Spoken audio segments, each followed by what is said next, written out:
In this tutorial, we're going to take a look at the tracking, kerning, and leading options for text in Adobe InDesign. So I have my text ready here, and when I select my text with my selection tool, you can see in the Properties window, I get all sorts of options. And if the Properties window isn't visible, you can go to Window and then choose Properties here.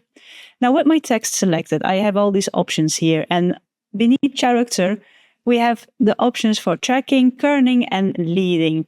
Now the tracking option, which is this one, it lets you adjust the overall letter spacing across a word, line, or even a paragraph. And you can just click this one here, and as you can see now, my entire title is being adjusted. You can click these arrows, you can shift click them to get higher increments. You can click here and choose from this, or you can manually give in a number. So that's the tracking option. We also have the kerning option. And for the kerning option, as I see here, for example, I find the N and the G to be too far from each other. And you get the option to use a kerning when you're in between two letters.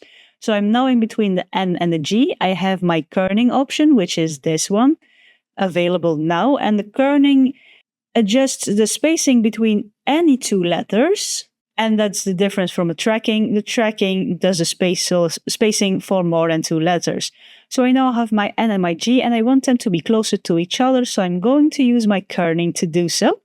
And I'm going to decrease my kerning value. And as you can see now, the letters are going closer to each other. Maybe the same for this one here. Let's also adjust that. And it only affects the space between those two letters. As you can see, if I increase it, it gets really visible. It's only between the two letters where your cursor is situated. So that's the kerning option, which only gets available when you have your cursor in between two letters. Let's also fix this one while we're at it. And then the last thing we have is the leading. And leading is the spacing between the lines of your text. So if we have this here, we can go to leading, which is this one. And it's now at 30 points. Let's select all this text and then decrease the leading. And as you can see now, my lines get closer to each other. You can increase it to have them further from.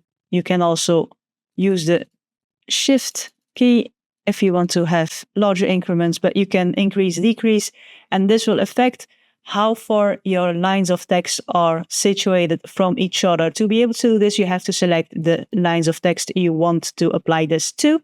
And to be able to use the kerning, you have to put your cursor in between two letters. And the tracking option, just select your text box, and then the tracking option is available.